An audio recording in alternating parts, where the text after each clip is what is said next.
Hi, I'm Bill Zwecker, and welcome to Behind the Scenes, a digital snapshot of the entertainment scene in the Chicago area. Looking for a lot of laughs? Then you should head to the Chicago Sketch Comedy Festival that kicks off this week and will be running Thursday through Sunday, and then again January 16th to the 19th at Stage 773 at 1225 West Belmont in Lakeview. August Wilson's Seven Guitars is currently in previews, but officially opens at the Court Theater in Hyde Park on Thursday and will run through February 9th.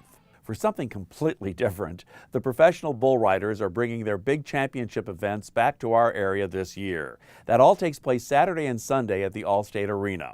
By the way, here's David Vigiano with an inside look at the latest show from our sponsor, Broadway in Chicago. Hi, I'm David Vigiano, and today we're here at the Oriental Theater with a behind-the-scenes look at Broadway in Chicago's newest show, Ghost the Musical. I sat down with two of the show's cast members, Stephen Grant Douglas and Katie Postotnik. It's fight or flight.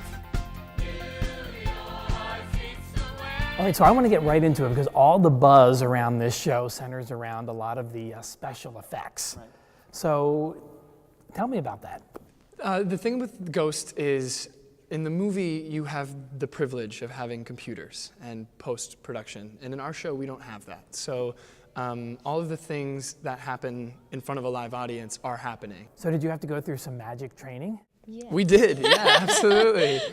We get to work with Paul Keeve.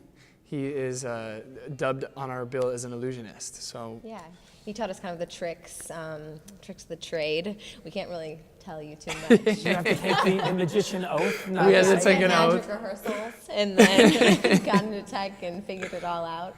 And I think we pull it off pretty well. Yeah, everything is so intricate. You know, it has to go just right, and every night it happens. So let's talk about the movie. It was already, what, 24 years ago or something? Yeah. 1990, right? Yeah, it's 24 years now. Yeah. That's crazy. Now, I love the movie, as I'm sure you guys do, but you have to admit, you look back now, some of the special effects were kind of cheesy. Oh, I know, right? I rewatched it like right after I got the show, and I was like, wow, it wasn't as cool as I thought it was.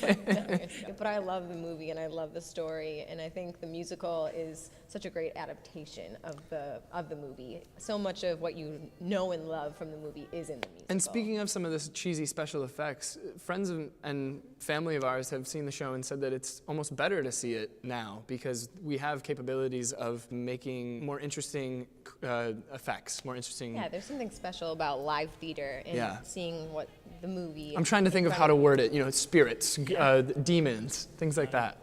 Another interesting thing about this is that it's not written by typical, the music isn't typical musical theater, right? It's written by some very interesting pop writers. Yeah. Correct, yeah. Glenn Ballard, who worked on Alanis Morissette's Jagged Little Pill, and also co-wrote Man in the Mirror for Michael Jackson. That's pretty cool. And Dave Stewart, who's one half of the Eurythmics. Yeah. It's an awesome, like, pop rock kind of score.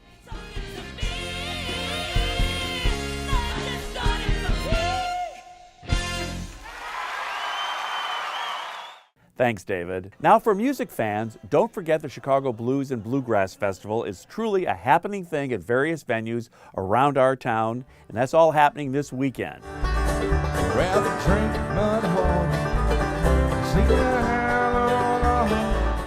For specific shows and locations, go to the festival's website, cbbfestival.com. Speaking of music, one of the biggest names in show business will be the star attraction at the United Center.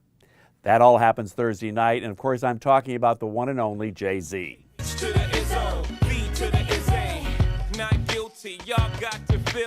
Wednesday, January 8th would have been the King's 79th birthday. In honor of that, a group of Elvis Presley interpreters and impressionists will present the Elvis Tribute Artist Spectacular the next night, this Thursday, at the North Shore Center for the Performing Arts in Skokie. No doubt it will be an evening of all things Elvis. Finally, here's a great deal for everyone in our state. For the entire month of January, the Museum of Science and Industry is offering free general admission to the Jackson Park Museum. Please note this is for every weekday, not weekends, and proof of Illinois residency is required. Thanks for spending some time with us behind the scenes, and I look forward to seeing you next time. I'm Bill Zwecker of the Chicago Sun-Times.